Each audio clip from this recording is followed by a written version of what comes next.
Good. Good. I want to say Aloha Day to all those listening in. We had a live broadcast to the reserve yesterday about some of the some of the things that we're trying to do, and some of the things we're trying to do moving forward, just about the designation and some of the misconceptions, some of the things that people have been saying. Another thing that I've seen going out there was, I think it was on my CTK. It was about taxes and taxation on the land. It's something that we talked about already yesterday, and it will be reserve status land, so taxes will not be on the reserve, and we will be taxing, I guess, under carry to kettle zone taxation laws. That's when we can tax those companies or businesses, I guess, for revenue. Another one was, I think it was the idea that carry to kettle can, loan the land or sell the land, which is untrue. We cannot borrow money on the land. We can't sell the land. That's another thing that I guess Drew and Sonia will be more in the more technical legalities around it. And that's something that we are trying to do moving forward, is to be more, I guess, transparent when it comes down to the questions. And again, I just encourage everyone to, take that time to learn about it. Don't ask questions or don't get information from secondhand sources. There's websites on there. There's other First Nations that are doing the same process.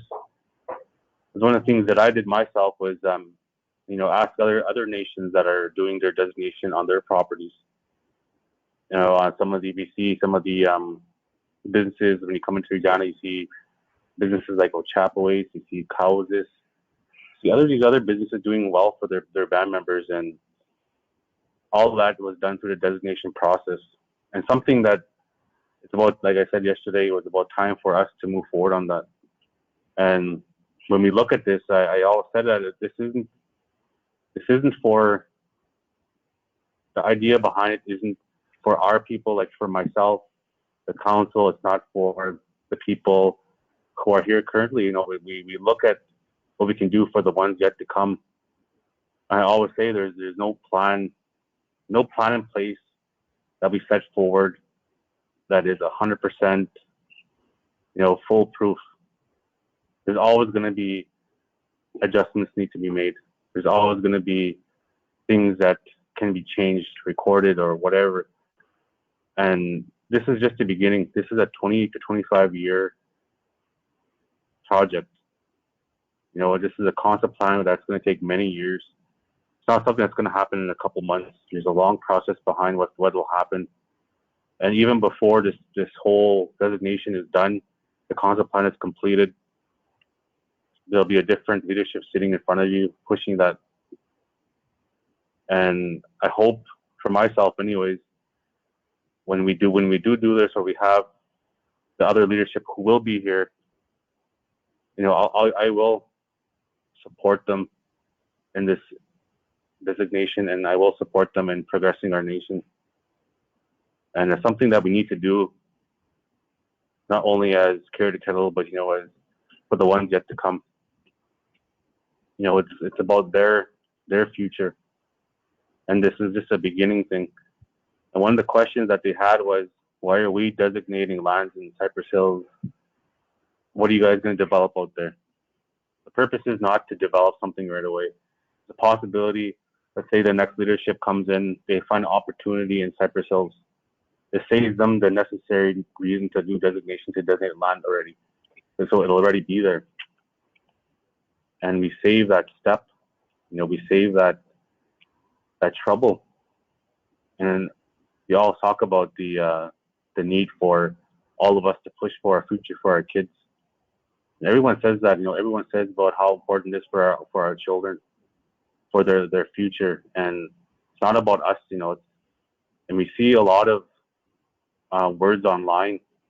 We see a lot of things online making this designation more political than it needs to be. it's not about politics. I always say it doesn't matter who gets here. It's about who's going to push this and who is in the moment going to be doing this.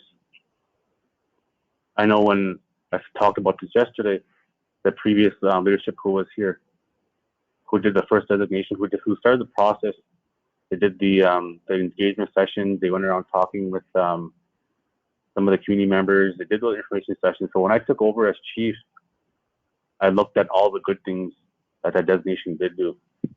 I looked at what could come of that. And I said, there are obviously going to be loopholes in anything you do, but let's work together to fill in those loopholes, let's correct it. But I've seen the good in that designation, so again, I followed through with it. Then we looked at some of the mistakes that we made, the concerns. People were scared about the home reserve being involved in the designation. People were scared about what's going to happen with some of the turbines and everything. So during this designation, we simplified it. We didn't include the home reserve. We just designated lands for residential, commercial, and light industrial. And it doesn't mean that we're going to develop all these lands. Obviously, before you even do development, you have to look at the environmental assessment. There's a lot of things that go behind even before you develop something, all the safeties that are there. And it's a crucial time. It's time that we move forward. And no matter what's going to happen, I always say, no matter what happens, no matter what we bring forward, there's always going to be someone who picks apart the good thing. I gave the example of the painting yesterday. I gave the example of missing the point of what's going to be there. Always looking at the negatives. And that's something our people, we always do. We always look at the negative. We don't look at the positive. It's something that we need to start looking at. Is like I said, I gave the example of the designation when I seen it. I didn't pinpoint the negatives. I looked at the positives, and I looked at what it could do for my kids. I have young boys. I think about their future, and a lot of people are talking about the treaty rights, how we have to protect treaty rights, our status and everything. And I went to a meeting up in Saskatoon. I sat there as a representative for our nation, and we were talking about the need for us to protect our treaty rights and to protect our well-being that way. And the old man told me, he said, when treaties were signed, we were forced to sign treaties, or they starved our people. They killed our people. If you look at your leader, he said the Sitting Bull, he refused to sign those treaties because he knew exactly what was going to happen when he signed them. He knew that our people were going to starve. He knew the Europeans were going to come in and impose their will, put us on reserves. He knew that slowly and surely they're going to take away things from us. He's seen that. And he gave the example of education being the new buffalo. They say education is the new buffalo because a long time ago, buffalo gave us shelter. Buffalo gave us food, gave us tools.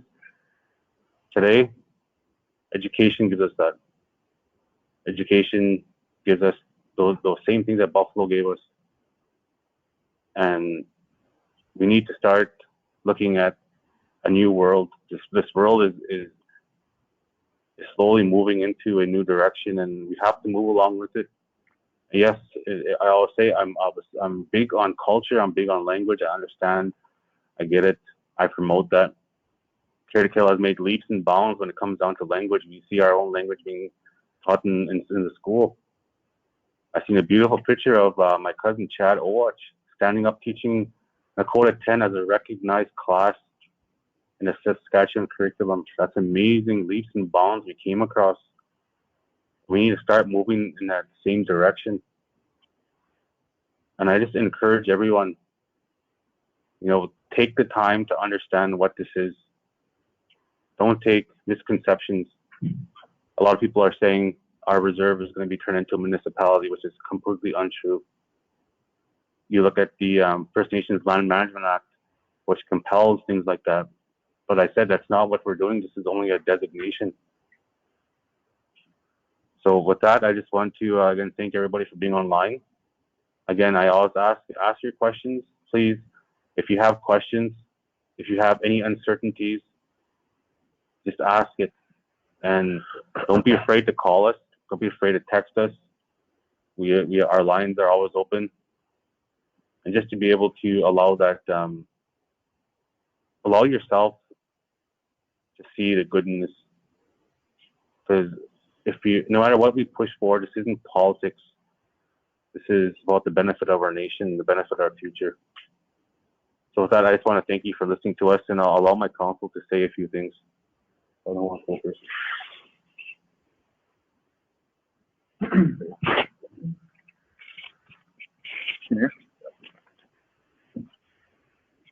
Just want to say good afternoon to everyone. Sorry, I couldn't make it yesterday. I was out of town at another meeting. To me, for my personal opinion, this land designation is just another step for our First Nation to be moving forward into a prosperous future. This leadership did a lot of changes in the past 2.5 years that really benefited Carry the Kettle in every area of our nation. And there's a lot of hurdles that we're overcoming, and this land designation is holding up us to be moving forward in any kind of business or any kind of infrastructure for our nation. Carry the Kettle is very, very land rich as of today. We have, after our lease is almost 130% shit off the board, and they're still going up as of this year. We have a lot of outsiders that are interested into Carry the Kettle's land, very interested. Custom farming is going to be on the next wheel. I'm hoping we can get this going within the next year or so. It's going to take a lot of planning and process. It's going to take a lot of our guys to be trained, so that's way we can get into our own farming for our own people. Another thing that this designation is really important for the nation is we have a lot of people that reach out to Carry the Kettle just out of nowhere. We can get a call Monday morning asking Carry the Kettle, where's your land located in Regina? Do you have any land alongside Highway 1? Anything where we can partner up with Carry the Kettle and put truck stops, grain elevators, any kind of little pit stops, et cetera, et cetera. Like the list goes on. Tim Hortons actually reached out to us back in late 2018 regarding Indian Head. And as soon as we told them that we had set up a meeting, but we had no land designation, there was no calls that came back to us. And also a year later, there was a Tim Hortons in town. You know, so this to me, for myself and for my family, my kids, this designation is going to be helping us gain a lot more security for the nation, bringing a lot more employment to the nation, and we'll be able to help our nation a lot more than what we already are. And just for that, I just want to say thanks to everybody in the room, all our viewers here today. I'll pass it on to Councillor Sean Spencer. Good afternoon. I'd like to thank Chief and Council for participating in today's Land Designation Informational Session. Yesterday I felt was a successful informational session with the feedback and phone calls I've been receiving ever since last night. Probably received about 56 calls on the land designation alone. People are satisfied with the information and the understanding that was presented. One thing I'd like to stress, I know we have a lot of people who are concerned about our treaties, who are concerned about our losing the land, all these fear tactics that are used in politics and not only Indian politics, but Wasicho politics, fear tactics. And one thing I always want to encourage people is do not fear. One thing that we're very good at is improvising, adapting, and overcoming. Improvise, adapt, overcome. Improvise, adapt, overcome. That's what we're good at. Today, we drive cars, we dress like Wasicho. We do everything. We're improvising, we're adapting, and we're overcoming the challenges that are coming towards our nation. right across the board. Other nations are doing it, and unfortunately, this land designation process, we shouldn't even have to go to Canada to get our land designated. But according to the white paper, the Indian Act, this is a requirement from them. This is what we have to do. The only way we're gonna work around this, if we don't have to do designation, is we have to get into FNMLA, First Nations Land Management Act. But then there's risk there. What Chief was talking about. Do we want to go down that route? We've been working down that route, but a lot of people are saying don't do that. So now we have a land designation process in front of us. Low risk, but there's higher gains in terms of where the nation's going to go in the future. Saakame First Nations. I like to refer to Saakame because I go there every day to get gas and cigarettes, but they have a Tim Hortons. They have a Esso. I think it's an Esso, right on the reserve lands, right on Dudney Avenue West. And I see a lot of our people there. A lot of people there that I run into from our community. Why aren't we doing this, Councillor? Why aren't we doing this? Because they actually got the lands designated to do that there. Pat Fiacco helped them that time. We retained Pat Fiacco to help us to do something similar, but our vision is actually greater than what was initially proposed. Because initially we just wanted a Tim Hortons and a gas station off the #1 highway somewhere, or even in Regina. But then we're talking about urban reserve. We're talking about casino resort. We're talking about Costco. We're talking about maybe Walmart. We're talking about a health center, something in the Regina lands. And this land designation process, I'm telling the people right now that if this doesn't go through, we get into a new election. Let's just say we have new chief and council. They're going to come back to the people and they're going to say, we need land designation, guys. We need land designation to move forward. That's going to happen. I promise you that's going to happen. So this is here presented to the people. We've been through 2 designations in the history of Carry the Kettle. One in 1950 and one in 2005 for the Grizzly Oil and Gas, when everybody saw Christmas money, when everybody got, what was it, $1,000 for Christmas? Or was it more than that? There was a lot of resource revenue coming in from that oil and gas opportunity, and people were satisfied. People were looking forward to the money to help their families. This year, my friends and relatives, is going to open up the door for something greater than that. And all I'm doing is encouraging you guys. This is a good thing. I will be voting yes. My family, my friends, a lot of people I talk to will be voting yes on this designation. And I encourage the people to not fear and to encourage voting, exercise your right to vote, and improvise, adapt, overcome. Nakota people, we're resilient, we're strong, and we have a bright future. And Kanamaya, thank you for giving me the opportunity to talk.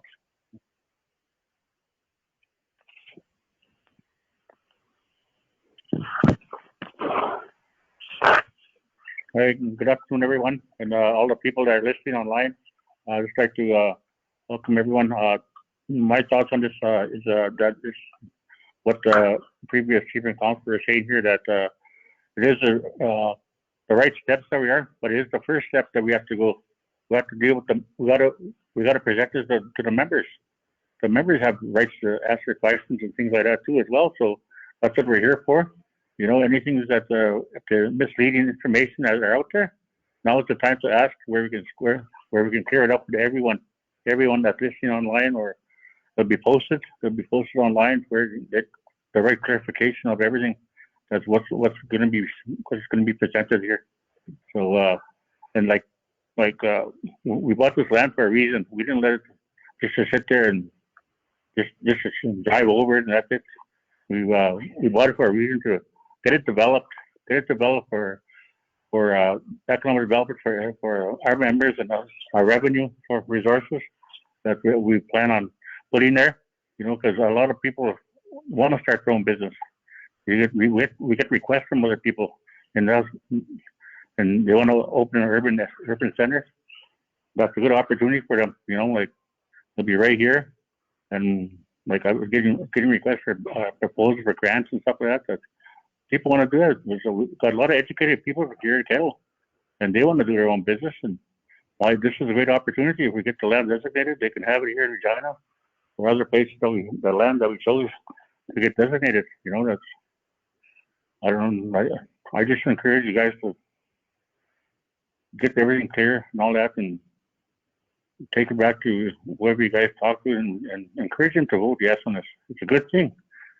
We've been waiting this for a long time, since 1996, when we got the GLE. That's why we had that.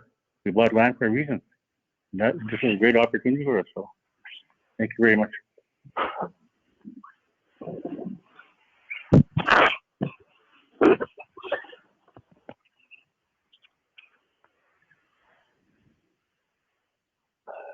Good afternoon, my friends and relatives, all the ones that are tuned in, watching us as we sit here and we encourage our people, our membership to help us move our nation forward. Kerry Kettle has always led with great things, doing great things for their people. Sometimes it's just fear, that fear of not knowing. We have a great team of people that we have together with the knowledge, the experience, to answer any of your questions that you have in regards to the land designation. To reiterate a bit on what the councilors, the chief had said before me, we are looking after our young generation to come. We think of 7 generations, that's always on our minds. And the 7 generations are continuous like that.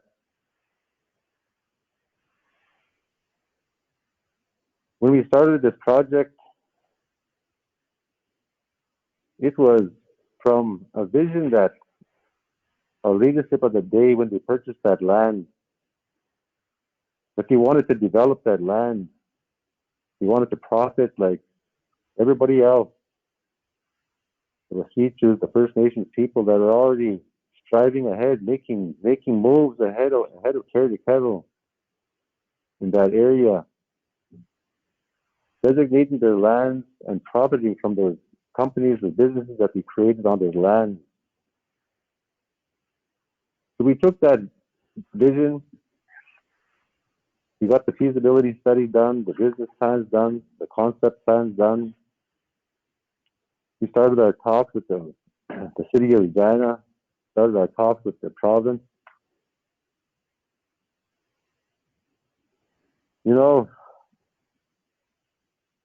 the city of Regina is more excited about this project than our own people are. They want this to happen.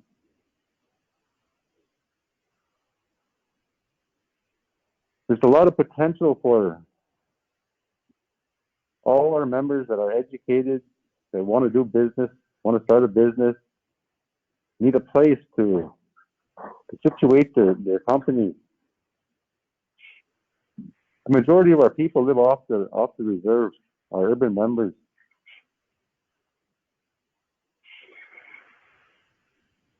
We do not have full capacity to assist with helping our people with loans to start their businesses.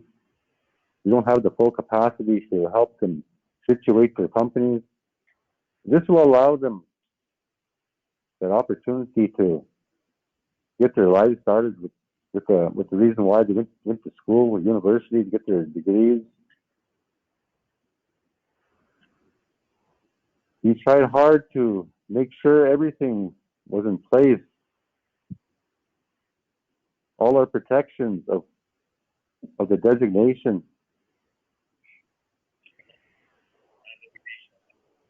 The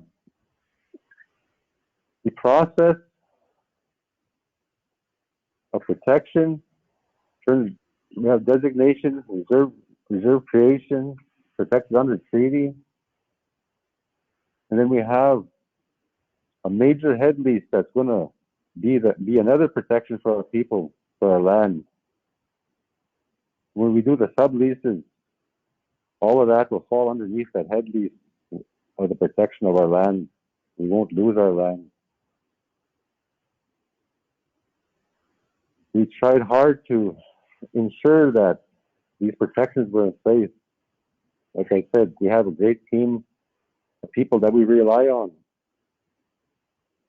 As leadership, we've done the political work that we had to. If it wasn't for our team and the council, chief and council together, we wouldn't be at this point in time. That land would be still a thought yet. What could we do with it? Currently, we're just leasing it out to a farmer, making a little bit of money, paying taxes since we purchased it. We have a lot of opportunities that we can do on our land. So I encourage each and every one of you to think carefully of what you want to see for your children in the future.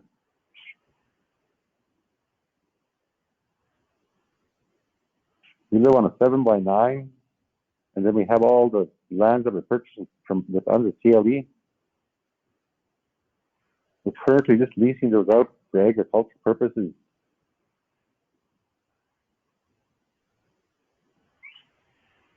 I see a lot of potential in all our land.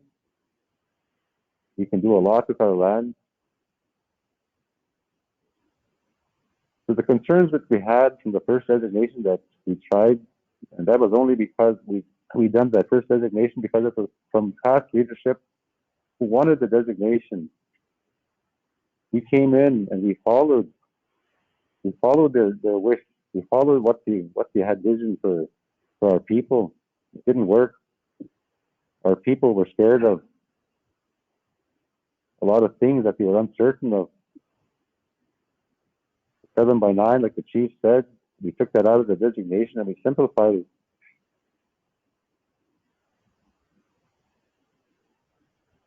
Now, we sit here, we ask all our memberships, near and far, to think of your children, your grandchildren, your great-grandchildren down the road.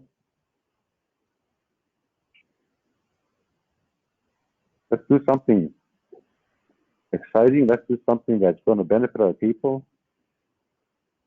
Let's leave a legacy for our people, for our children in the future.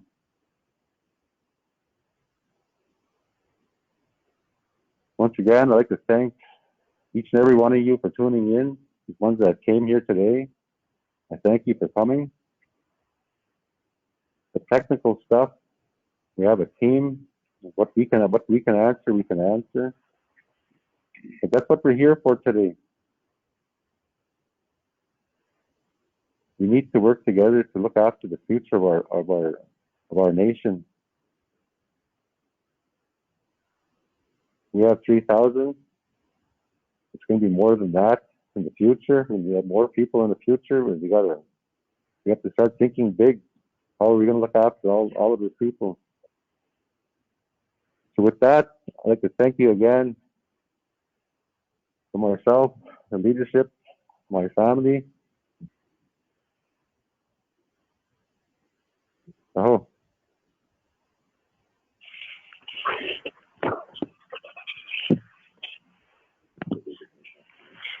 I just want to thank the council for their words, some of their wisdom, and just the need for it. And just want to echo some of the things that we see. Like, you know, this vote shouldn't be about politics. You know, like I said again, this is a 20-25 year concept. A lot of us, I hope I'm still here yet, but like I said, like this is something that's long. This is the start of it. It has to start somewhere. And I hope that the next leadership who comes in pushes this. And if I am still still around, when the next leadership does come along, I'm going to encourage them to continue down this road. You know, and this shouldn't, again, I just want to say, this shouldn't be about politics. This shouldn't be about little small things. This is about our kids. You know, this is about their benefit.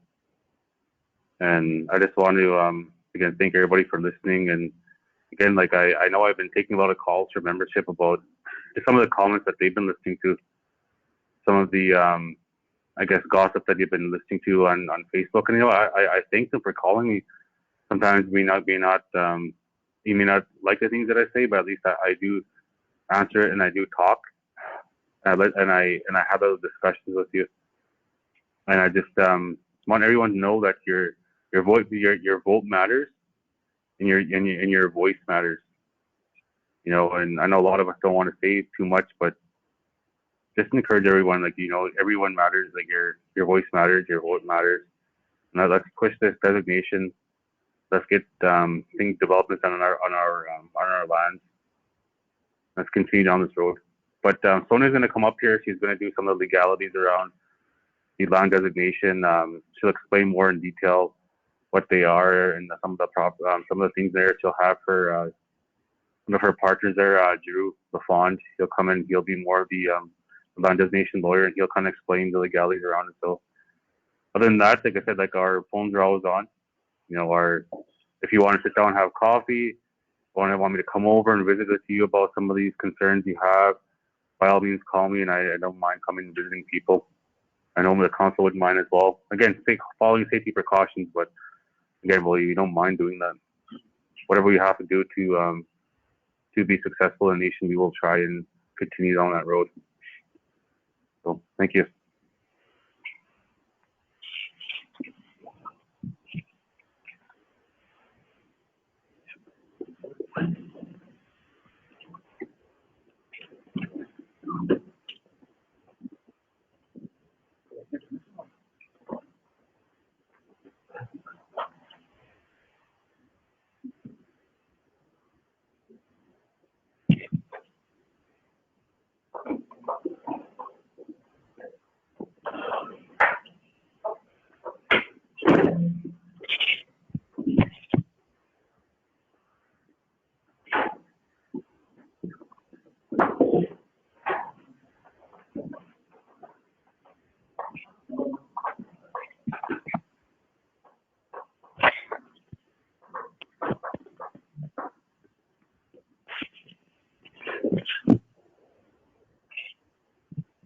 Okay, good afternoon, everybody. I'm Sonia Eggerman. I'm a partner at MLT Akins, and this is my partner, Drew LaFond. We're here to do maybe the less exciting part of this presentation. We're going to walk through and give you some information, some legal information on what the designation is. After we're done, we're going to have Joyce Woolheather, who's from Canada, and she's going to talk a little bit about the designation process. And we're going to conclude with a question and answer. And so I encourage everyone who has questions to put them either on the My CTK Facebook page, or the questions can go on the webinar just under the drop question bar. There's a drop down. You can just type your questions in there. And we have a few audience members who will also be taking questions from as well. So with that, I'll pass it over to my colleague, Drew LaFond.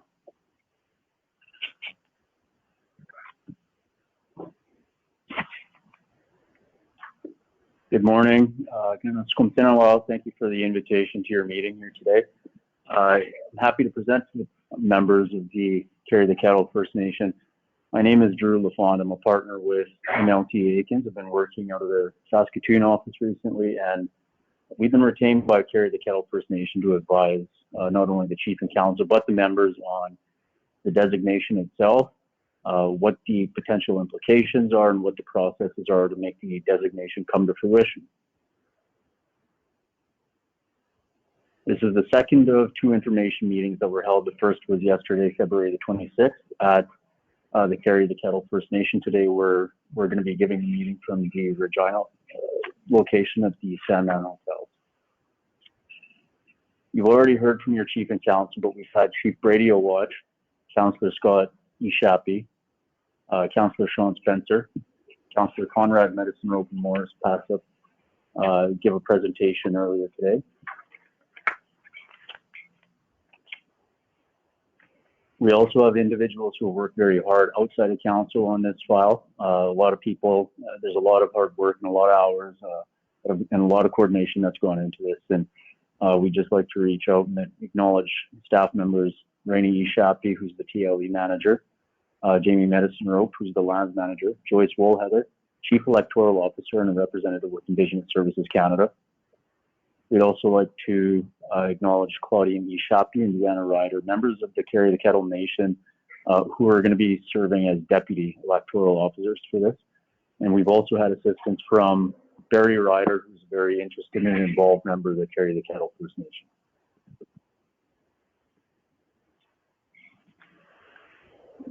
The purpose of today's information meeting is to talk generally and specifically about the purposes and the provisions within the designation document itself and some of the supporting materials that were circulated to the nation's members. And the reason why we're hosting this meeting for a second time is we wanted to ensure that Chief and Council gave members the opportunity to be fully informed and to fully and completely understand the benefits of the proposed designations.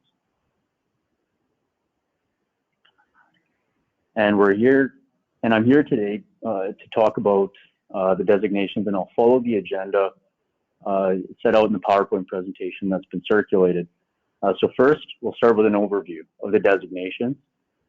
We'll talk about some of the previous designations that have been put before the nation, some of which were successful, some were unsuccessful. We'll talk about the proposed designations and the specific terms of the 2021 documents that have been circulated to the nation's community members.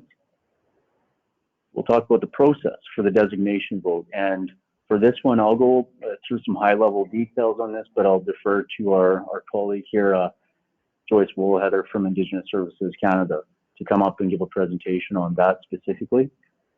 And then at the end of Joyce's presentation, there'll be a Q&A period where we can answer any questions that are put forward.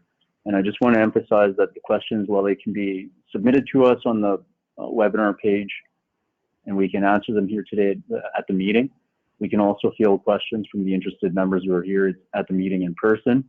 But I don't want to discourage anybody from taking the information, mulling through it and giving it some time. And you can ask questions to Sonia or I, or Joyce Woolheather, any of the individuals, council members or staff members who we've identified in the PowerPoint presentation, even after this meeting's done, anytime before the designation vote. We're all very interested in making sure that all of the members have all of the information that they need to make an informed decision on the designation vote.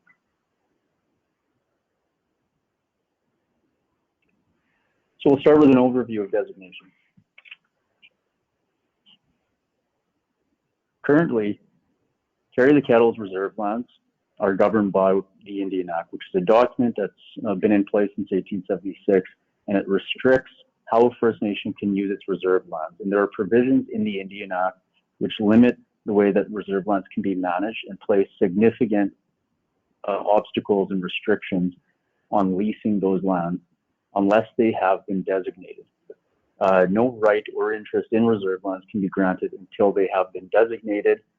And that's an extraordinarily paternalistic view of the Indian Act, or system imposed by the Indian Act. And it was intended to protect the reserve lands from alienation and from third parties or non-nation members gaining interest or gaining access to the nation's reserve lands.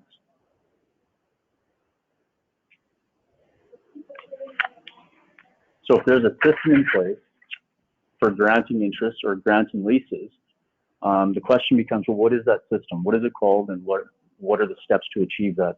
And that's what a designation is. What does it mean to be designated? So the electors of a First Nation can authorize Canada to lease the nation's TLE lands or grant a right or interest in them for specified purposes for the benefit of the First Nation.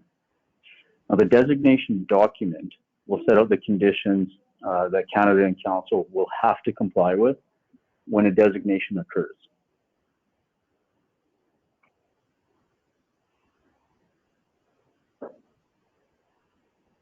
As for an overview of the designations that are being proposed to the community members now, in which you guys are going to be voting on March the 27th, there are 2 designations and 2 categories of lands that are being designated by the nation's members. The first is what we've called the TLE reserve lands. So these are lands that have already been set apart as reserve for the nation, and they form part of the nation's existing reserve. These are lands that the nation has purchased under TLE and then have been converted to reserve under, and now the proposal is to have those designated under Section 38 to the Indian Act. There's a second category of lands. We've called those the TLE pre-reserve lands. Those are lands that the First Nation has requested to be part of their reserve or to be set aside as reserve, but they do not yet have reserve status. These are fee simple lands that are currently governed by the provincial land title system. Again, these were lands that were purchased by the nation under its TLE program, and they're in the process of being added to the nation's reserve, but that process is not yet complete. Nevertheless, there are laws out there under the Addition of Lands to Reserves and Reserve Creation Act, which authorize the designation to go forward for these lands, even if they haven't been added to the nation's reserve yet.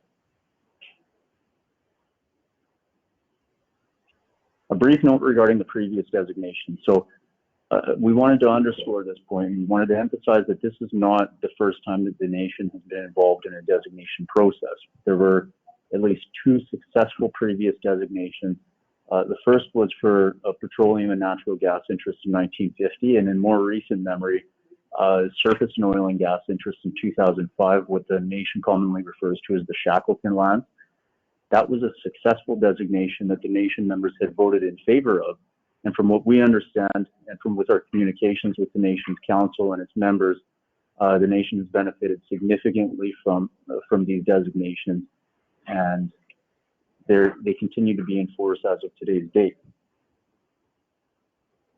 The designation which did not go forward was a vote that had taken place in 2018, and that was a designation vote that the members had voted against the proposed designation, and we didn't serve as legal counsel for the nation at that time. So any information that we received about the 2018 designations was from the nation's previous legal counsel and our communications with Chief and Council. However, we do understand that there were some major concerns with the manner in which the 2018 designation went forward, and that there were some really big issues that, for the most part, weren't addressed by the people who were in place at the time.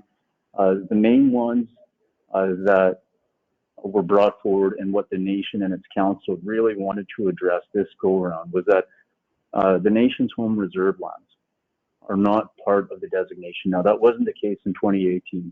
In 2018, the home reserve was part of the designation, and there were some significant concerns with designating the home reserve, which is basically the reserve that was there prior to TLE and since the reserve formation. So I'll emphasize under this 2021 designation, the home reserve lands are not going to be designated. They will continue under their current reserve status. No leases, no interests, no rights are going to be granted in respect of those lands under this designation.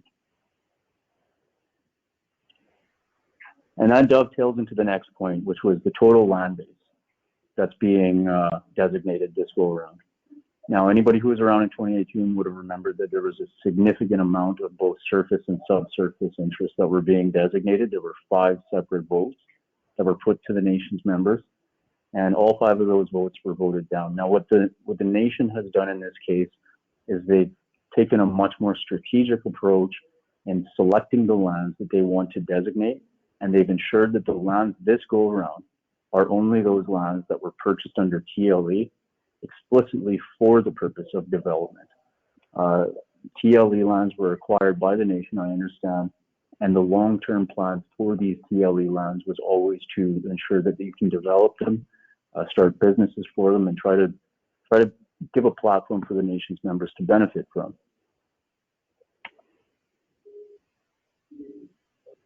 The next is with respect to subsurface interests. Now, there were categories of land in 2018 that were up for designation, which were mines and minerals underlying the nation's reserve lands. This go around, the nation has decided to limit the designation to surface interests. So we're talking about the surface land use for all of these parcels. And there will be no designation in respect to the mines and minerals underlying the nation's reserve or its TLE lands.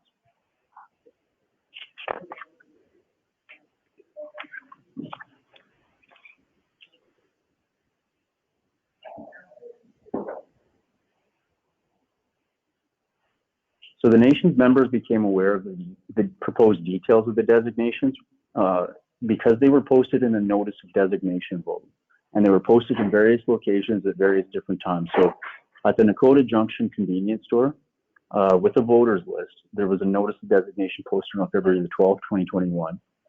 A notice was posted on the My CTK Facebook page on February the 13th, 2021.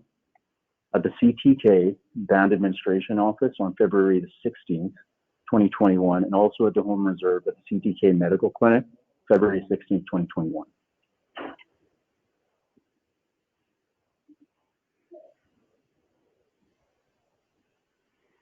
So as stated in the notice of the designation and in the materials that were circulated with the nation's members and posted on their website,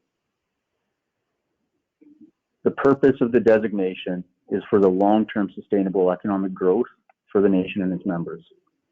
The lands have been identified as a potential source of significant amounts of revenue, and the designation is integral to the nation's long-term economic development strategy. As mentioned, the designations are limited to the TLE lands, and the specific purpose for which those lands were purchased was to assist with the economic development of the nation.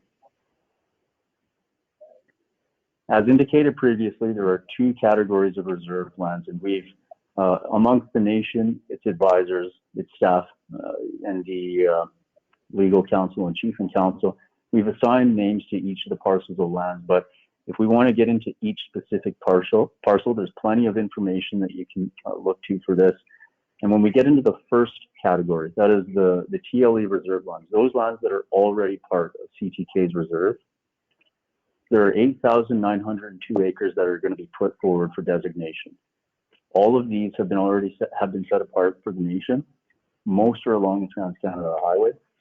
And if you look at the information packages that are available, we have included in the information maps that, apologies, my PowerPoint's just freezing up here.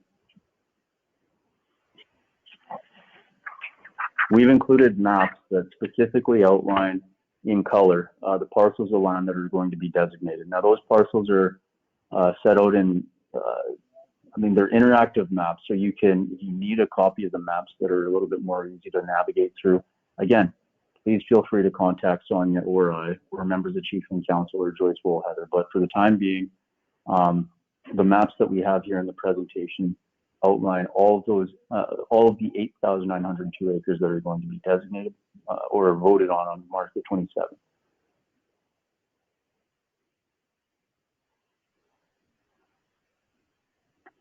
The second category of lands, and that's those lands that are the fee simple lands, the lands that are subject to provincial jurisdiction now.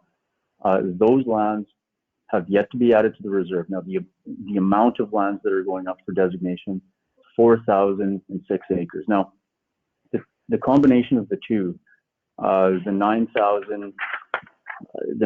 8,902 acres and the 4,006 acres, when you put those two together, it seems like a lot of land, and it certainly isn't an insignificant amount. It's a sizable amount of land that the nation's members are going to be considering now. But just to remind you, in comparison with the designation that went forward in 2018, these lands are just a fraction of the lands that were proposed to the members in 2018. And what the nation's council did was strategically go through each of the parcels to make sure that all of these parcels were parcels that can be used in both short, medium, and the long term for economic development.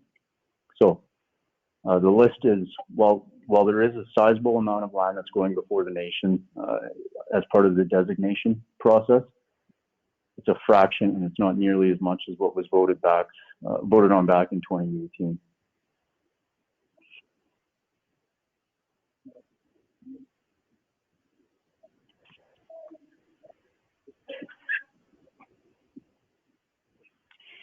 Much like the previous map, under the second category, we have proposed designation maps outlining each of the fee simple lands and what their location is.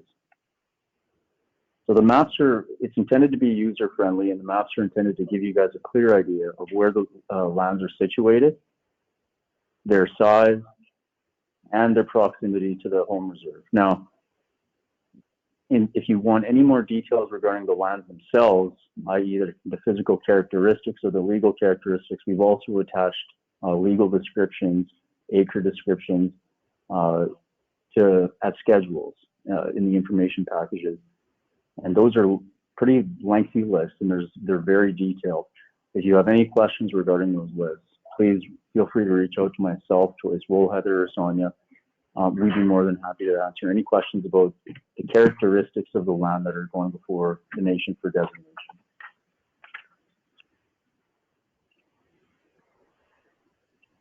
So that concludes the discussion regarding the land. The next item that we'll have to talk about is the term. How long is this designation going to last? And I think the key point that we wanted to emphasize right now is the designations are not permanent. The designation as currently drafted will expire in 99 years, and that 99-year period commences on the date of acceptance of the designation by Canada.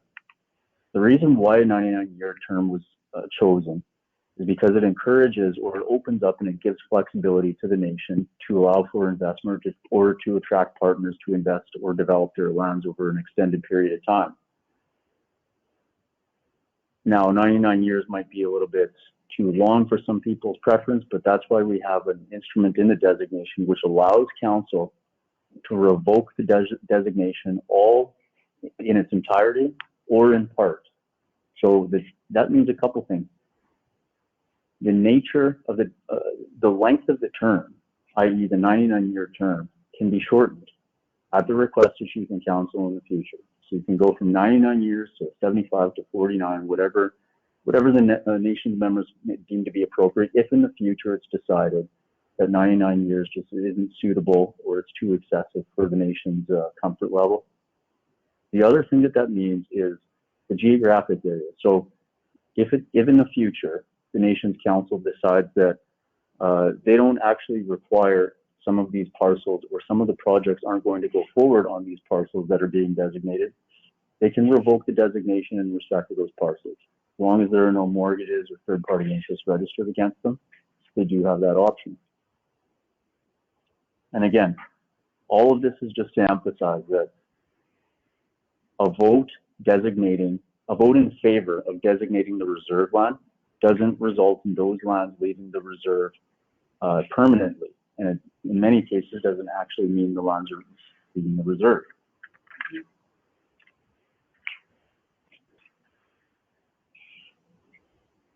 Next item we'll talk about is the purposes. So the purposes for which the lands are going to be designated are set out in the designation document. The proposed purposes for both the reserve lands and the ATR lands are identical, and they encompass a broad range of activities: agricultural, commercial, retail, recreational, residential, industrial, institutional, and educational.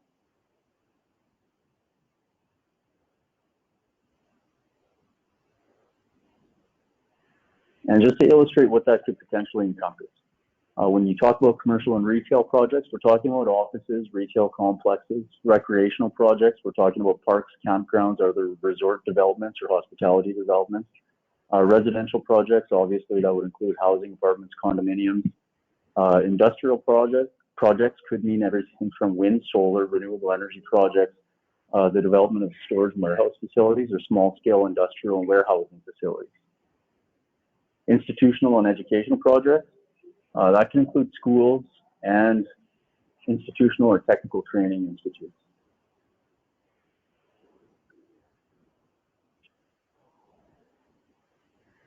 Now, there's a reason why the purposes were left broad. We didn't make them specific at this point because we wanted to avoid, or what we wanted to do was maximize the ability of the nation's council and its members to respond to opportunities in the future. And it's extraordinarily beneficial for the nation's members, particularly if you don't have a specific proposed project in place for the lands now, that in the future, if a really good or really opportunistic council gets in place and they happen to find an economic development project which sparks their interest, which could have potential long-term benefits to the nation's members, and to be able to capitalize on it in an extraordinarily responsive, quick, and efficient manner. That's why we left it as broad as possible, because at this point, you'll note that we don't have a lease, we don't have a specific proposed project in place for the land, and that was done by design. That was intentionally done so that we can ensure that we get the designation approved by the nation's members, and then in the future, economic development projects, as and when they arise, will be considered by the nation's members at community meetings going forward. In our view, and in the view of Chief and Council, this approach represents the best option because it allows for flexibility and it'll avoid any potential delays arising in the future in connection with a proposed project.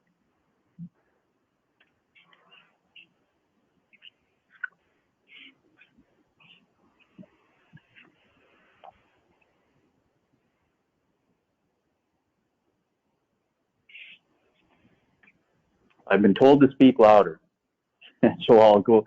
We're on to leases now, and the reason why leases are going to form an important and indispensable project or component of the designations is because the leases are going to be that'll be the key tool that'll be used by the nation through its relationship with Indigenous Services Canada to develop these lands. So the reassurance that the nation's members have at this point is that the nation's members aren't being asked to approve a lease today, and they won't be asked to approve a specific form of lease on March the 27th. What March the 27th will do is that it will authorize Canada to enter into a lease for and on behalf of the nation. But the terms and conditions of that lease have not been finalized yet, and those conditions have to comply with the designation document. They also have to comply with any land use plan and any nation law enforced at the time of the lease.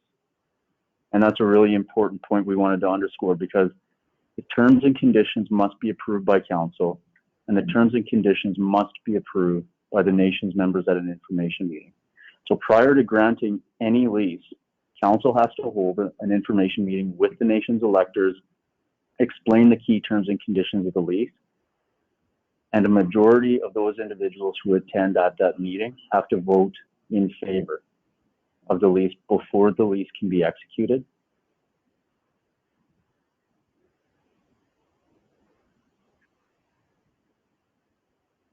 And that means, essentially at the end of the day, the nation's members will still have the ability to provide their input and essentially have their voices heard when a lease is put forward.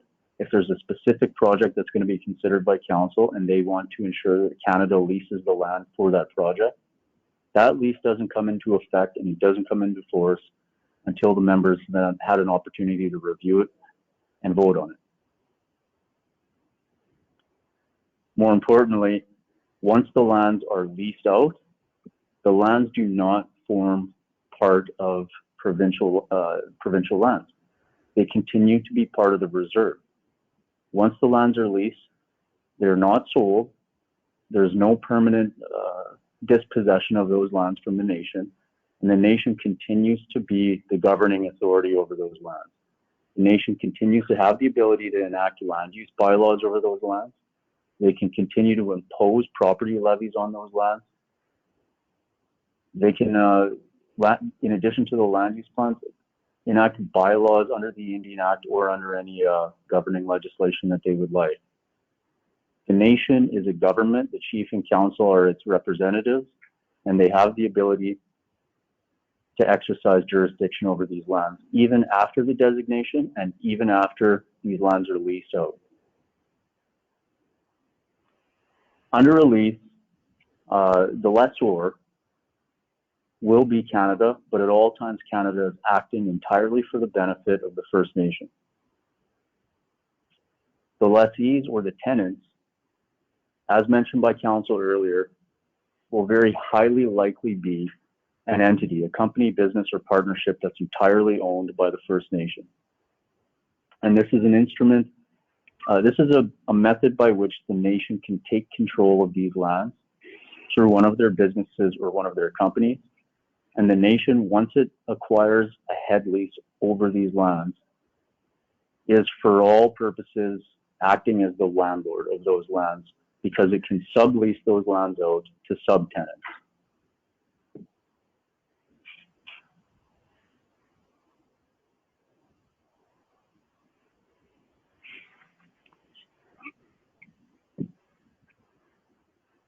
There were questions submitted regarding whether there would be any assurances in place for fair market value rent, and to ensure that the nation was getting its fair share of the land if it's used or if it's rented out to any tenants.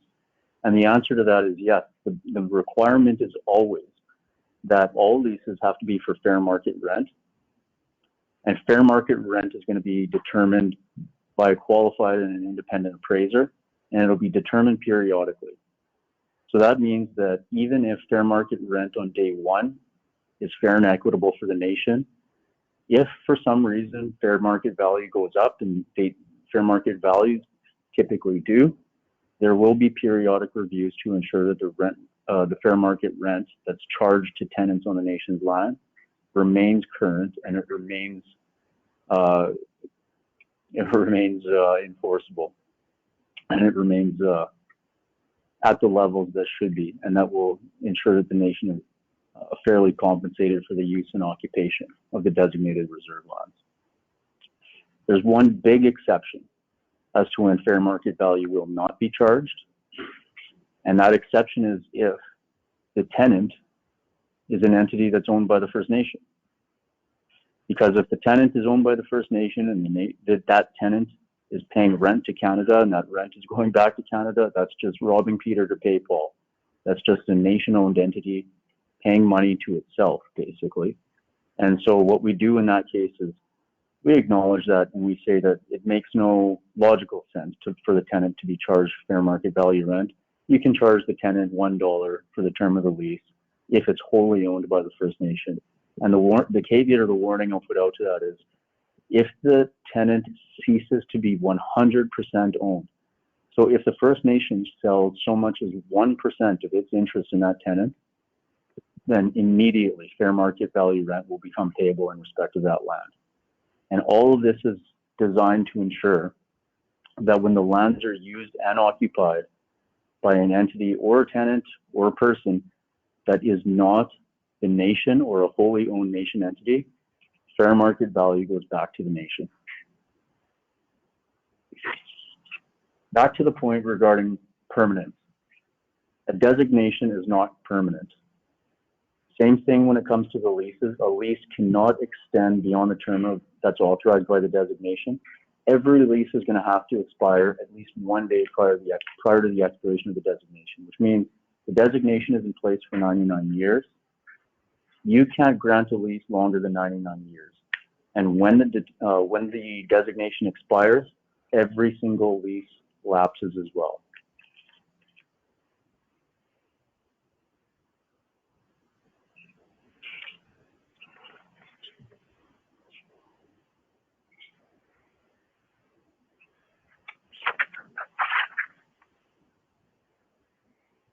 One example that's commonly drawn up is, so if designated lands are leased by the Crown to an entity that's entirely owned by the First Nation, they'll negotiate the terms and conditions of a head lease. And one of the council members had just mentioned earlier that they fully intend to enter into a head lease with the Crown using one of Carry the Kettle's companies.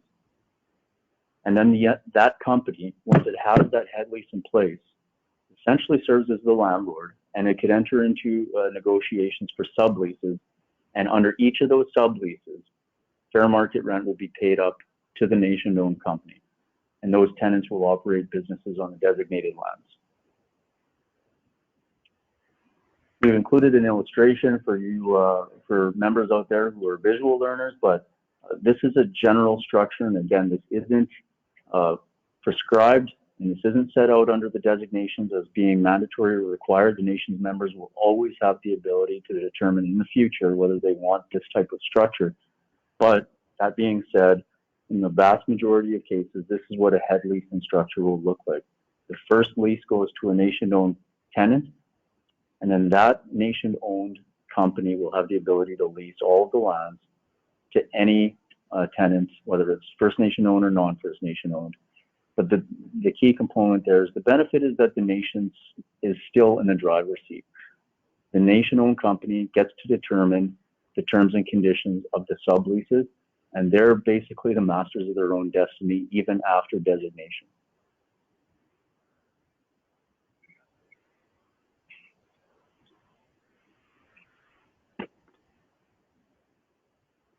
Now, some have noted a reference in the documents to other rights and interests in the nation's reserve. So the designations do provide for the granting of things called permits, easements, rights-of-way, licenses, and other interests. And that's to enable projects on the designated lands or any facilities or any interests that are required to ensure that people can perform their obligations under the lease or the subleases. And the common examples that we refer to are roads, rights-of-way and easements for roads, because every single sublet parcel on there, you need to get access to or egress from those lands.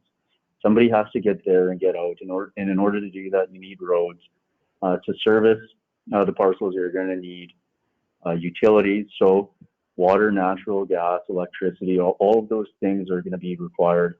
And when you service those companies who provide services usually require licenses, rights-of-way, or easements. So in order to allow for those interests to help service the underlying purpose of the lease, we needed to acknowledge those in the designation, and we needed to allow the minister to be able to grant those types of interests.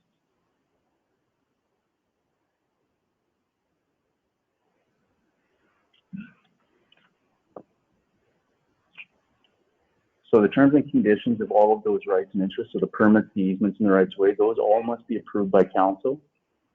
And again, those interests aren't permanent either. All of those interests have to expire prior to the end of the designation.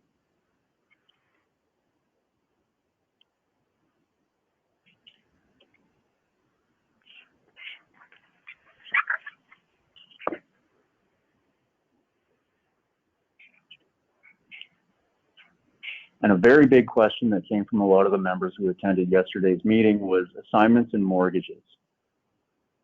So when it comes to leases, they're granted in accordance with designation. You can assign every lease. You can transfer every lease. There can be restrictions on the way in which you transfer them. There can be consents in place. There can be meetings that may be required. We haven't assigned that yet. We've left that in the hands of the members, and that will be determined at a future date when we start implementing these leases. You can sublease. Once that head lease is in place, as I indicated, the nation-owned company can sublease lands to any tenant, First Nation, non-First Nation, and you can also grant a mortgage in these lands, so you can obtain financing and you can mortgage the lease. You can mortgage all of your interest in the leasehold interest. And again, the restrictions on leases, the restrictions or the manner in which mortgages can be granted, or whether mortgages could be granted at all, are subject to the lease. And the head lease is still not in place, and the members will still have an ability to have their voices heard on how that lease is designed. Now, there was a mention that, well, if one of these companies, either the First Nation owned company or one of the tenants goes out and obtains financing and they get a mortgage over the land on that financing, it's a really key distinction to talk about the difference between a mortgage over the land and a mortgage over the lease. A mortgage over the land typically means that if the borrower, defaults on a loan, they don't make their payments, the lender will come in and they can take possession of land. And that's what ordinarily would happen off reserve on provincial fee simple title lands. It's different in the case of the designation. You only have the ability to mortgage the lease. So if one of the tenants out of the designated reserve lands happens to default on their credit agreements, if they don't make any of their loan payments, then the bank could come in, but the only thing that the bank could take is the lease. They can't take any more than that, and that goes back to the point that I'll reiterate, that designations aren't permanent, leases aren't permanent, everything expires at the end of the 99-year term, and the lands revert back to ordinary reserve status, even if there are a pile of encumbrances and mortgages that are registered against the lands. Once the designation expires, all of those interests lapse.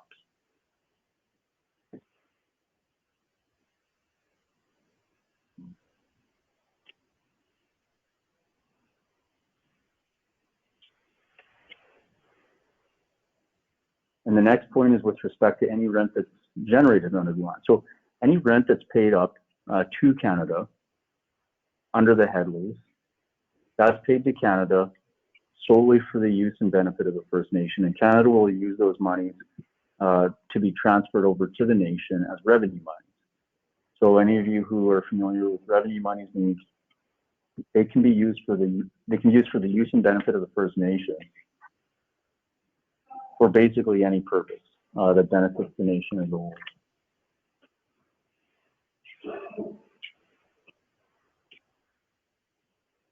So as mentioned previously, can the designation be amended? Can it be changed? Can it be revoked? The nation can request to remove any portion of the lands from the designation and return them back to ordinary reserve status at any time, as long as there are no interests in that land. The nation can revoke the designation, or it can shorten the term of the designation on request.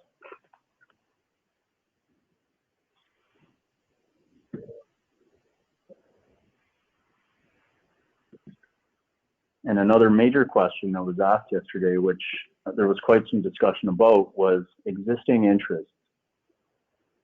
So what happens if to these designated lands if there are already interests in place, if there are already mortgages or caveats, or if there are already transmission lines or roads going through these reserves? Well, the simple answer is that any third-party encumbrances at the date the designation comes into force, or that it's accepted by Canada, those have to be dealt with.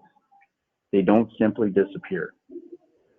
A big concern that was raised was with respect to a caveat that's currently registered against the Cypress Hills lands, and we didn't have a chance to pull the caveat at this point, but the long story short, it's a caveat that's put in place for environmental protection and protection of migratory species in the area. And the question was, if we designate the lands, what happens to that caveat and what happens to the environmental protections already in place? And the short answer is absolutely nothing would happen which would impact the environmental protections that are currently in place. Either that caveat remains and the designation is subject to that caveat, or a caveat is terminated and immediately replaced with a replacement interest post designation.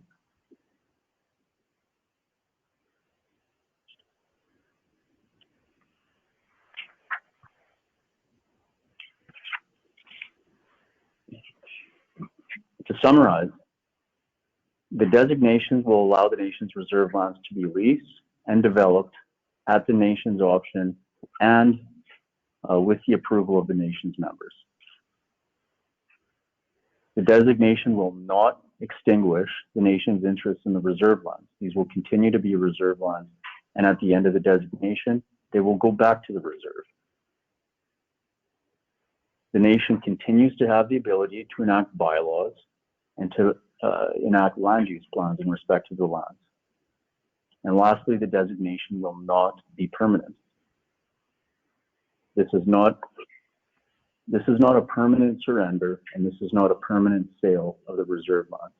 It's a designation to change the reserve's characteristics to allow the nation to start using the lands in a much more flexible and a much more open way than is previously authorized under the Indian Act.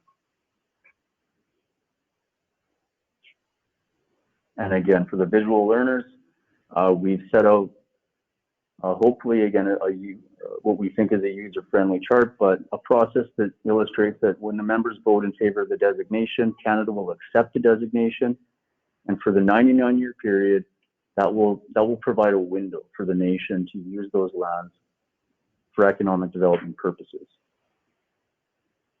If during that 99 years, Council decides that they don't wish to use the lands, or if they don't want those lands to be designated, as long as there are no third-party interests such as mortgages or encumbrances on the land, they can revoke the designation, and that'll be up to them.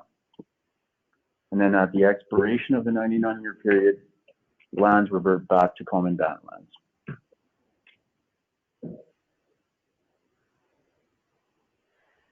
A brief summary of the benefits are that the designation will allow the nation's reserve lands to be leased. It will encourage investment, hopefully facilitate the development of the nation's reserve lands so that the nation can take advantage of the economic potentials and opportunities as they arise. And there's a potential for significant and economic benefit to the nation and its members because you're able to generate income through rental income, through property levies. Nation-owned businesses can carry out activities off reserve and closer to urban environments, and increase opportunities for the nation's members to gain employment. And sorry, what I meant by off reserve was off of the home reserve.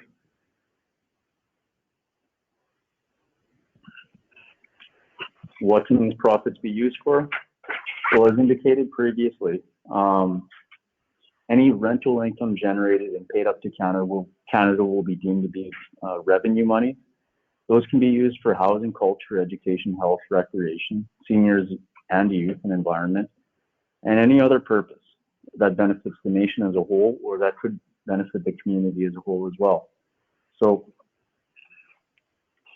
it goes without saying that any of the monies or any of the profits generated through rental income or through the property levies, those go back to the nation, and it increases the nation's ability to provide services for its members.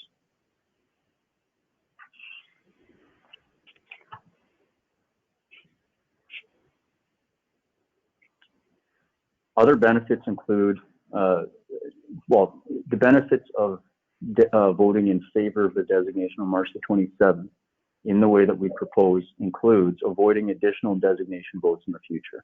So this saves the nation money and time. It avoids delays in economic development. So essentially effective as of the date of designation, the nation can immediately start negotiating opportunities and to open its doors for investment. It also allows for flexibility. The designation goes forward on March the 27th. It signals to outside parties, other First Nations, and it signals to your own members that you guys are ready to use your TLE lands for the purposes for which they were initially intended. There are protections in place. As we had mentioned, the designations limit the rights of the lessees and the tenants.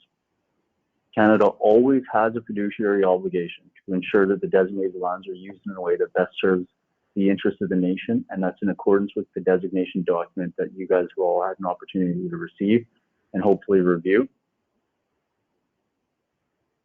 Anytime there's going to be a head lease or a head lease put in place to start leasing out the lands, again, that lease is not in place yet, hasn't been executed.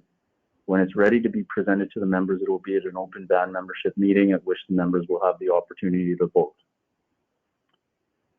And the nation, as I mentioned earlier, through a wholly owned company or an entity, can be the head tenant and can really serve as the landlord and manage those lands as they would any other parcel of land if it were off reserve. And that really gives the nation another layer of protection and oversight as to how these lands are overseen.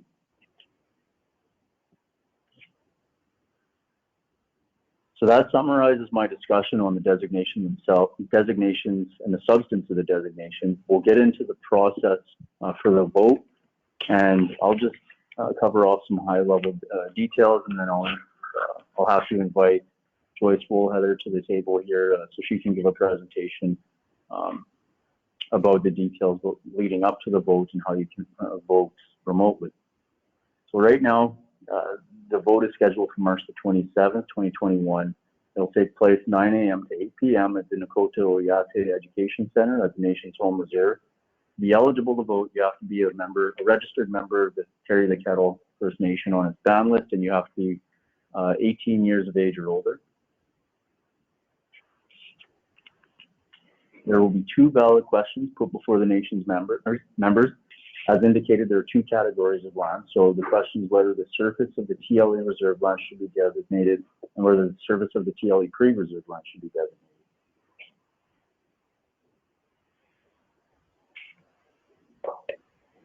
There will be 2 ballot questions, the specifics of which I'll leave to Joyce to explain.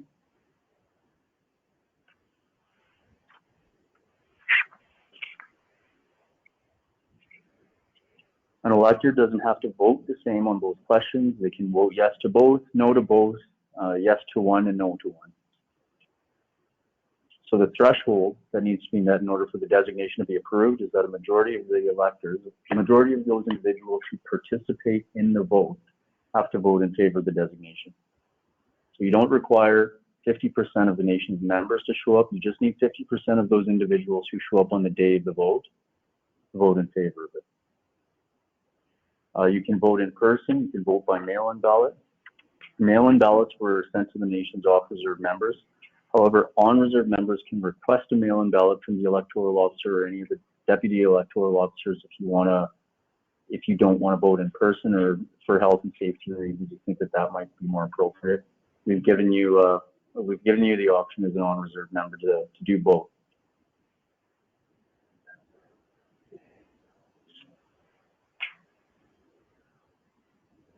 So the process for the mail-in ballots, we've set out in the PowerPoint presentation here, but I will defer to Joyce to explain how the mail-in ballots have been distributed, how they can be requested, and where they can be dropped off. Suffice to say that all of the ballots must be received prior to the close of the polling station on March the 27th at 8:00 p.m.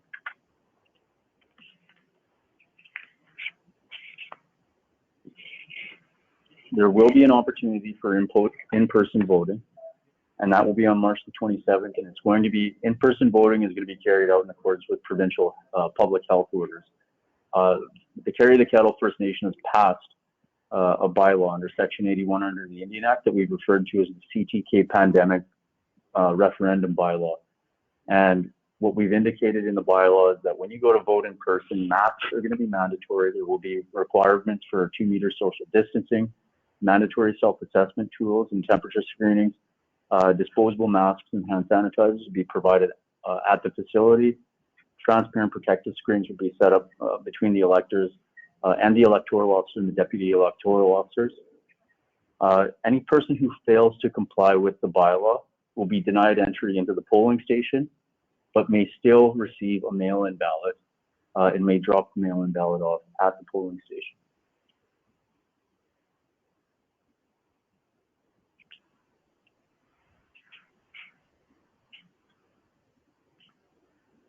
So again, I really want to encourage all of the members. This is a really positive movement that your chief and council has put forward, and a lot of people have put in a lot of hard work to progress this designation and to move it forward. I really think it's important for each of the members to inform yourselves of the consequences of the designation and the benefits, and inform yourselves of what you're being asked to vote on, because there are quite a lot of details associated with designations, but you do have a very active and engaged team with Joyce Woolheather, Claudina Shafi, Deanna Ryder as your electoral and deputy electoral officers. Very knowledgeable about the process, about how this vote is going to proceed. You've got Sonia Eggerman and myself, lawyers over combined 20 years of experience in Indigenous law who work at the firm, who are here to help you guys understand designations. And we've also got your chief and council who have made themselves available to answer any questions about the history of the designation or how the designated lands may benefit the members in the future. So I strongly encourage you, if you have any questions or if you think there's any misinformation being spread at the nation level, please feel free to contact us and we'll do whatever we can to make sure that we get rid of any ambiguity or any misstatements. Otherwise, before we get into the Q&A period, I'll invite Joyce to come up and talk about the process.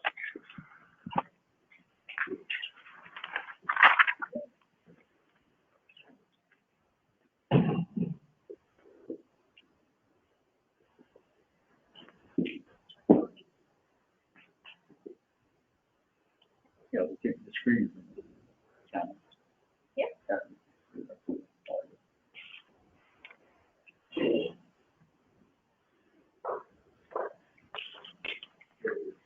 Good afternoon.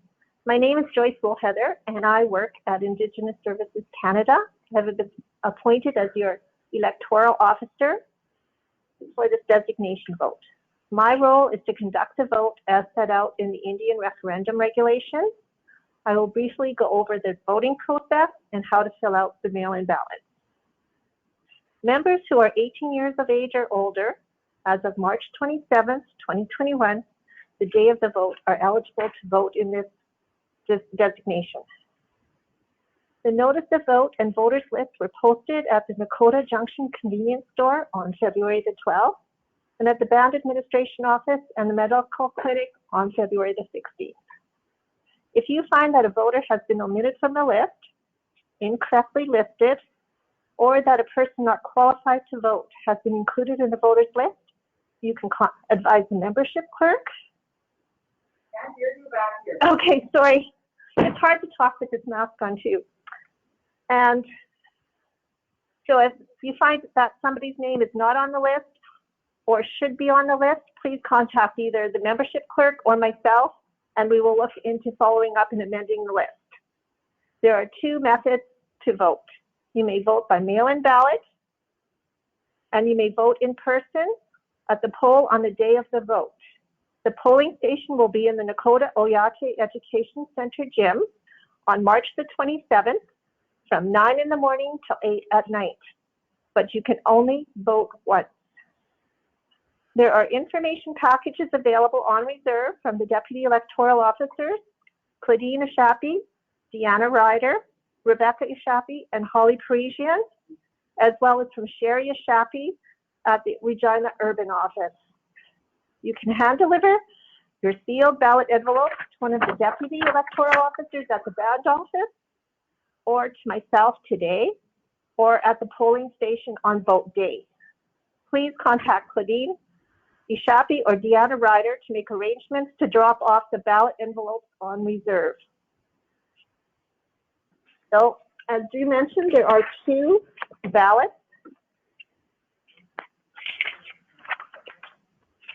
Ballot 1 and ballot 2.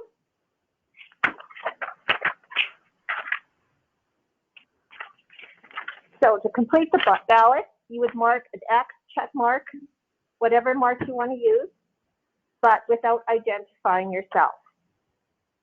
So then after you make your vote, you would fold them up and place them in the statutory declaration envelope, which is called the ballot envelope.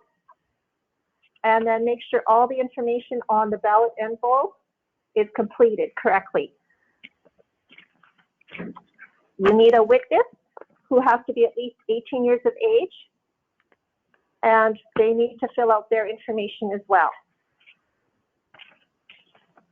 Then you would seal it and put it into the postage paid envelope and return it either to myself at ISC's office in Regina, or you can hand deliver it to one of the Deputy Electoral Officers on reserve. But as I mentioned, you do have to contact them first to make arrangements for that. On voting day, the mail-in ballot envelopes will be opened and the ballots are placed into the ballot boxes at the polling station by myself and the DEOs. No one will see how you voted. They are not opened until 8 p.m., close of vote on that day.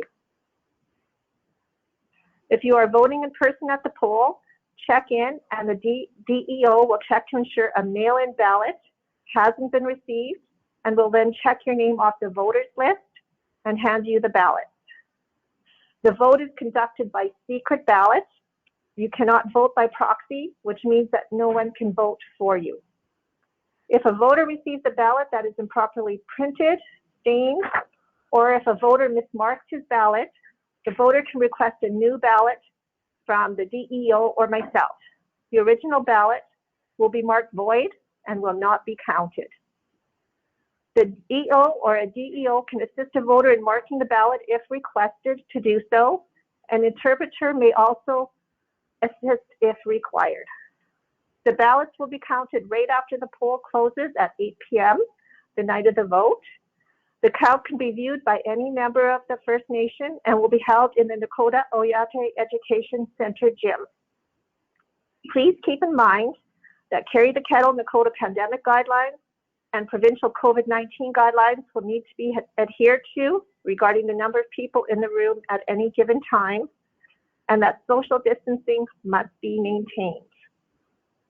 The electoral officer will open the ballot box, inspect each ballot. Other than those rejected or voided will be shown to those in attendance.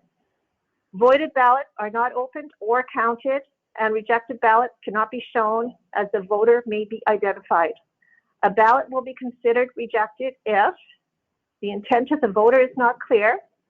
So if a person has marked both X, yes and no boxes, or the voter has identified himself.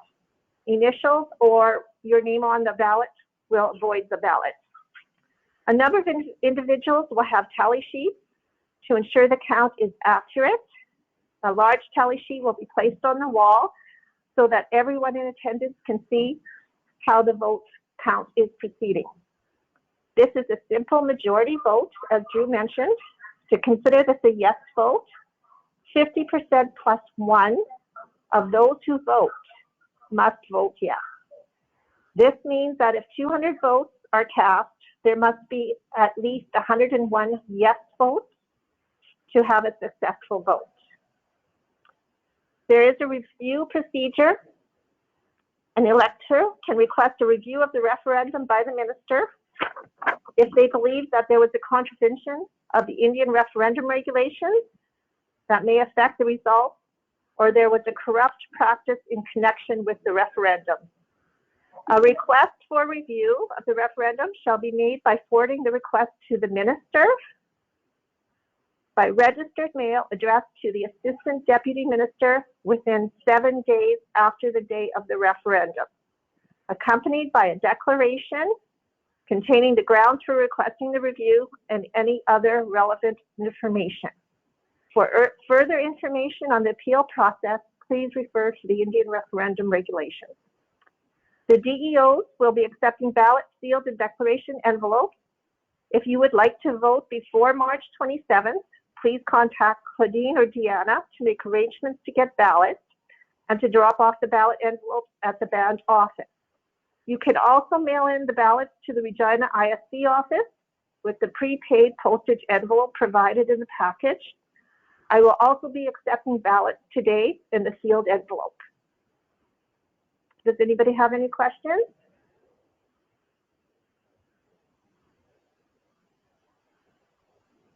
Okay, I will be at the table over here if anybody needs a package or further information. Thank you.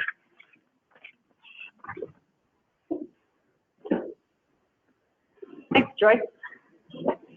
So I think we're coming up to our question and answer period right now. If you're on the webinar, there's a toolbar that has a little bar that says questions. Please feel free just to write your questions in there and we'll answer any as they come in. We're also taking questions off of the My CTK Facebook page, and we have some questions already. So what I'll do is start going through that list. One of the first questions that we had on My CTK was whether the PowerPoint will be shared. And yes, we will share the PowerPoint, and it will be shared on My CTK. It will be shared on the CTK website, and there will also be paper copies provided at the band office for anyone who doesn't have access to the internet. And I also wanted to let you know that the information session was recorded yesterday and it's being recorded today. And both of those sessions will be posted online, again on My CTK and also on the website. And you'll be able to view them at any time. And again, with the PowerPoint presentation, our addresses are on there. If anyone has questions after these sessions, you're more than welcome to contact us and let us know. There's a few questions before we get to, do you want to do audience now? We can start with you, sir.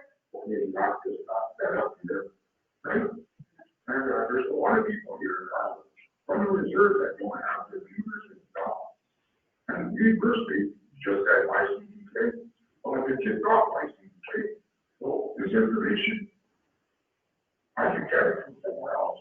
I'll look at it when they're served on in the city here, if they cut out on this information.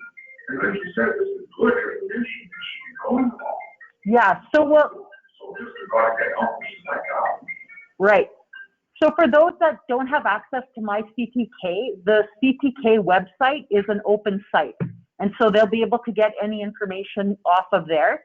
And for those that don't have access to the internet, if they would like to view it, they can just come to the bound office and someone will assist them. I think both we have CTK as well as the urban office. Okay, will share. Sure, Chief and Council, Chief and people drag on our elms and that. Yeah. If anybody, if anyone wants access to the information or to see the webinar, we're more than happy. And anyone at the bound office or our land manager, Jamie's here, Rainey's here, we're happy to get that information to them. They just need to call us or send an email. But definitely our goal is to try to get the information out to as many people as possible. Paper copies if they want to view the webinar, or if they just want to speak directly to us to ask their own questions. That's definitely our goal today.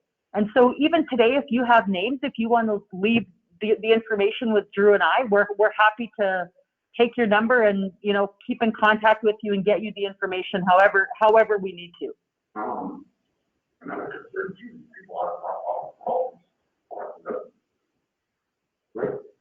Yes, so they, yeah. Our members getting this information, not just a few of it here, but everyone. So we hope the online forum is a better forum for those outside of Saskatchewan because they can join at any point. We also mailed the information packages to them, so they would have got an information package mailed as well, with the ability to, again, if they have questions, to contact us. As far as that goes, some people don't. And if they're missing ballots, definitely let us know, and Joyce can help us to get those people ballots.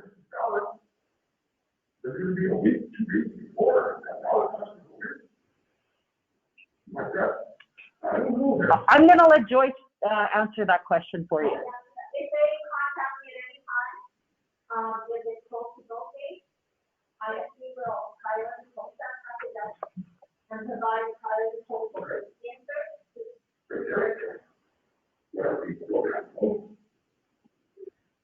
You know, they just go on and on. Because I have had when people reach out to me already for other people who don't have that information or don't have contact information, and I can send emails to their address so they can pass it on. I can email the packages out and just can't email the ballots out. That's what they prefer to do. I mean, it's easy here now. Some people are already out there and they're helping them. And I'm talking about 2 weeks ago. There were some addresses missing off the mailing list. So for any of those people, please, like I said, reach out to me or with the DPO, the monthly staff, Carrie Shaskin, who's done the urban office, does have packages as well. We're trying to get the information out to as many people as we can. I think you guys need to push the voting date back because of all the people not getting information. Mine was dropped off yesterday. And then you asked to put my name on the address list. And why is this being pushed so fast when a lot of people don't know what's going on? Like, come on. Would you guys in your world do this? March 27th. I don't think so. You wouldn't run things this way. You need to do things right. Push the date back. So just to be clear, the voting date is March 27th. I know, but it's too soon. There's Okay. other province people that still need to get this. Yeah. And like, if my address wasn't on the voting list, then who else is not on the voting list? So like I said, if you have any names of anyone who needs information, please let us know. All we have to push the date back. They're pushing us too fast. So A we'll. lot of people aren't ready for this. So we're going to move to the substantive questions. We'll take your concerns back to, Chief and Council are here and we'll hear that. Just going back to the. Where are they? just going back to the questions that we have to get answered about the designation. The one question we had is, will it be a simple majority required before leasing rather than a referendum vote? And the second part of that question is, would off-reserve meetings be a requirement and mail-in ballots be a requirement of that vote? So this goes back to the presentation, and we'll go back to the process for enacting or approving leases on the reserve. And when we talk about approving leases, there will be another process in place. There will be a vote of the nation's members at a community meeting. So it's not a referendum process. It's not a formal process where there's going to be information meetings. It'll be at a community meeting where members can attend in person.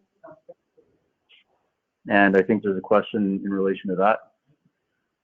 Not in regards to that, but in regards to the packages, when I got the package, there was the signatures on there are Chief and Council. Now I'm kind of confused because I'm still under the Indian Act, or we're under a visa or under the Electoral Act where it says that the Chief and Council needs to have we need to have 5 in the form. They should be in there. Because then it's kind of confusing to me, right? Yeah. With the voter. Yeah. Is this a valid document? If we do not have the 5 on there, yeah, the 4 council and the chief. The council and chief council. Was there a bank council resolution included in the package? Oh, okay. Oh, yeah, the bank council resolution was validly passed at a duly convened meeting, so it's yes. To answer, short answer to your question is yes. It's been passed.